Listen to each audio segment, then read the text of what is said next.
Okay जी, तो अब हमने बात करनी है अबाउट केराटोकॉनस।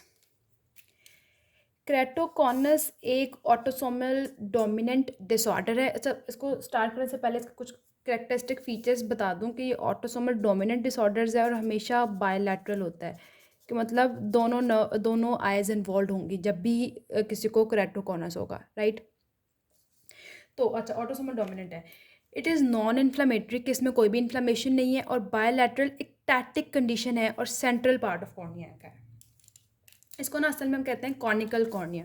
केराटोकॉनस से बचा रहा है कॉर्निया, आपके पास क्या हो जाता है, कॉनिकल, कॉन शेप कॉर्निया हो जाता है, तो हम उसको कहते हैं कॉनिकल कॉर्निया। देखो, अगर सपोज ऐसे अगर किसी की आंख है तो ऐसे ऐसे कॉर्निया इस चीज़ से लेवल पे होता है ना, तो ऐसे पेशेंट्स में कॉर्निया, अच्छा एक सेकेंड, उसका जो सेंट्रल पार्ट है ना वो ऐसे कॉन शेप हो जाता है, कि सपोज ये अब मैं फॉरवर्ड बता रही हूँ आपको, ठीक है, तो इसमें वो कॉन शेप आ जाता है। ओके, ऐसे ऐसे कॉन शेप बन जाता है कॉर्निया। तो it is a non inflammatory, bilateral है और इटैटिक कंडीशन है सेंट्रल पार्ट ऑफ कॉर्निया का। ये इसकी डेफिनेशन का एक जो है ना हार्ट है, कि सेंट्रल पार्ट ऑफ कॉर्निया का होता है, ठीक है। इसके कॉजेज़ में कुछ प्राइमरी कॉजेज़ होती हैं और कुछ आपके पास जो है वो सेकेंडरी कॉजेज़ होते हैं। प्राइमरी में आपके पास ये है कॉर्निया के डिस्ट्रफी, मतलब ओपेसिटी वगैरह हुई हुई है, ठीक है, डिस्ट्रफी है, तो उस वजह से आपके पास हो जाता है। सेकेंडरी कॉजेज़ में आपके पास कोई भी ऑक्यूलर डिजीज़ है, जैसे सपोज इवन एलर्जी भी है, एलर्जिक कंजक्टिवाइटिस है, वही वर्नल केराटो कंजक्टिवाइटिस, राइट। और फिर सेकेंडरी, तो उसके अलावा कोई सिस्टैमिक डिजीज़ है, सिस्टैमिक लाइक अगर सपोज पेशेंट को डाउन सिंड्रोम है, एटोपिक डर्मेटाइटिस है, या माफन है, ओस्टियोजेनेसिस इम्परफेक्टा वगैरह है, उन पेशेंट्स में ही हो जाता है, ठीक है। तो ऑक्यूलर डिस्ट्रफी और सॉरी कॉर्नियल डिस्ट्रफी और ऑक्यूलर डिजीज सिस्टैमिक डिसऑर्डर्स वाले पेशेंट में होता है। अब पेशेंट के क्या क्लिनिकल फीचर्स होते हैं, पहली बात कि पेशेंट की जो है ना बायलैटरल और पेनलेस लॉस ऑफ विजन है, ठीक है। फोटोफोबिया होगा, एक पेशेंट का कहेगा कि विजन कम हो गई है एकदम, खुद ही दोनों आंखों में कम हुई है, मुझे कोई पेन नहीं हुई। फोटोफोबिया, टिप्लोपिया होता है मुझे, मतलब कोई दो दो चीज़ें दिखाई देती हैं। और फिर वो कहेगा दूर से नज़र नहीं आता, मायोपिया, एस्टिग्मेटिज्म, राइट। अच्छा, अब ना एक एससीक्यू आता है, ये इसके signs, enumerate the signs of keratoconus, ठीक है। तो ये एक आपके पास एससीक्यू है, इंपॉर्टेंट है इसके, तो इसको अच्छे से याद कर लो। ऑयल ड्रॉप, ये देखो इसके 8 साइंस मैंने लिखे हैं, कोई से भी 4-5 तो आपको याद रहने ही चाहिए। Oil droplet reflex, Munson sign. Munson sign होता है कि देखो, अगर सपोज ये एक पेशेंट का है और इसको केराटोकॉनस है, तो उसका बल्जिंग कॉर्निया है, तो जब हम उसको कमांड करेंगे कि आपने नीचे देखना है, तो जब वो नीचे देखेगा तो आपके पास जो लोअर आईलिड है, ये देखो सपोज हम नीचे देखते हैं, अब करके देखें तो हमारे नीचे देख रहे हैं, तो हमारा कॉर्निया आप जो हमारा लोअर आईलिड है उसको टच नहीं करता है, राइट। तो इस पेशेंट में क्या होता है, इसका ये जो कॉर्निया कॉनिकल कॉर्निया होता है, ये लोअर आईलिड को जाके टच करता है, ठीक है। तो आपके बाद जब इसको टच करेगा तो ये लोअर आईलिड थोड़ी बाहर की तरफ आएगी, तो इसको कहते हैं Munson sign, most important sign है केराटोकॉनस का। तो oil droplet reflex, Munson sign, scissor reflex, scissor reflex, ठीक है। थिनिंग एंड फॉरवर्ड बल्जिंग है कॉर्निया की जो नर्व्स हैं वो बहुत प्रोमिनेंट हो गई हैं। फ्लीशर रिंग्स मिलती हैं, आयरन, ये होता है कि डेपोजिशन ऑफ आयरन हो जाती है, ठीक है। फिर कॉर्निया की स्कारिंग हो रही है, वोक्ट्स लाइन मिल रही है। तो अगर इसमें से आप ये पहले 3 और ये एंड वाले भी याद कर लो तो बेस्ट रह जाता है। तो आपके पास विजुअल एक्टिविटी तो कम है, वो हमें पता चल गया। ऑयल ड्रॉपलेट रिफ्लेक्स आ रहा है, मनसन साइन आ रहा है, सीजर रिफ्लेक्स है, थिनिंग फॉरवर्ड बल्जिंग है, वॉक्ट्स लाइन है, फ्लीशर रिंग्स हैं, ये सारी चीज़ हो जाती हैं। अच्छा, इस पेशेंट को आपने कैसे इन्वेस्टिगेट करना है, केराटोकॉनस वाले पेशेंट की इन्वेस्टिगेशन कैसे करनी है, पता तो हमें उसके साइन से ही चल गया है कि पेशेंट को क्या है। पहली बात, ऑर्बिटल स्कैन कराओ पेशेंट का।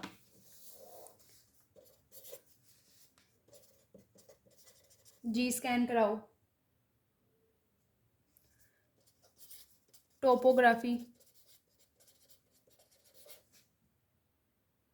केराटोमीट्री, ये 4 चीज़ें आपने इसमें याद रखनी है।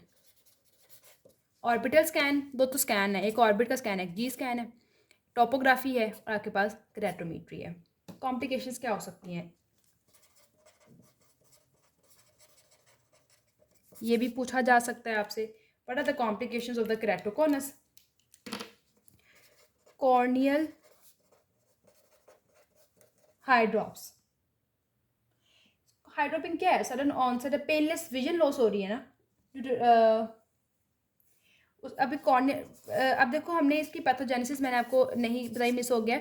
सबसे पहले इसकी पैथोजेनेसिस में होता है कि जो म्यूकोपॉलीसेकेराइड्स होते हैं ना, म्यूकोपॉलीसेकेराइड्स की ना सही से फॉर्मेशन नहीं होती, सिंथेसिस नहीं होती, और इसकी वजह से कोलेजन भी सही से नहीं बनता।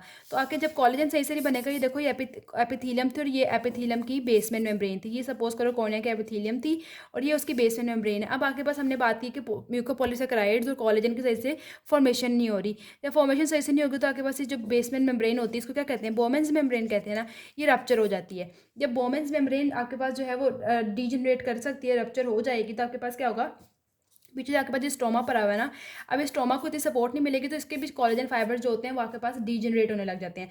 जब स्टोमा के कोलेजन फाइबर डीजनरेट करेंगे तो आपके पास कॉर्निया फॉरवर्ड बल्ज करेगा। ठीक है, तो आपके पास जो हमने बात की कॉर्नियल हाइड्रोपिंग होती है कि आपके पास फ्लूइड जो है वो स्टोमा में जाए।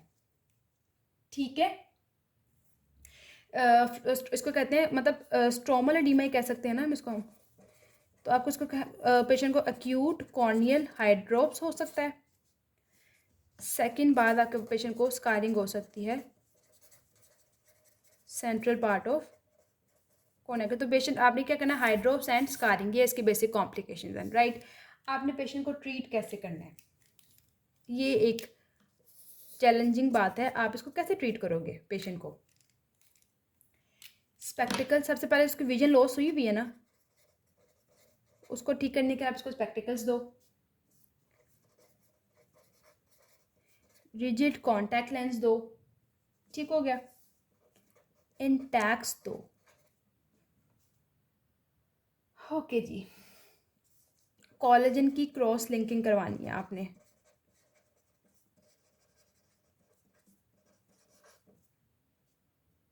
ठीक है, क्रॉस लिंकिंग कहते हैं कि हम पेशेंट को राइबोफ्लेविन ड्रॉप्स देते हैं। तो पहली बात हमने इसको स्पेक्टिकल्स देने हैं, रिजिड कॉन्टैक्ट लेंस की बात की, अभी तक हमने इंटैक्स की बात की, कोलेजन क्रॉस लिंकिंग की बात की। कॉर्निया का मसला है ना, तो हमने कॉर्निया की क्रेटोप्लास्टी कर सकते हैं। ठीक हो गया, तो बेसिकली अभी हमने 5 चीज़ें की है, टोटल 7 काम है आपके पास। अब क्रेटोप्लास्टी 2 किस्म की है, एक तो आपने सिंपल क्रेटोप्लास्टी कर दिया, फिर डीप एंटीरियर, इसको चलो छोड़ दो। Spectacles, rigid contact lens, intact, collagen cross linking, keratoplasty. फिर हमने बात की कि पेशेंट को हाइड्रोप्स हो जाता है ना, कॉर्नियल हाइड्रोप्स, उसको ट्रीट करने के लिए हम पेशेंट को हाइपरटोनिक सलाइन देंगे। कौन सा सलाइन है, हाइपरटोनिक सलाइन देंगे। ठीक है, तो ये सारी की सारी होगी आपके पास क्रेटोकॉनस।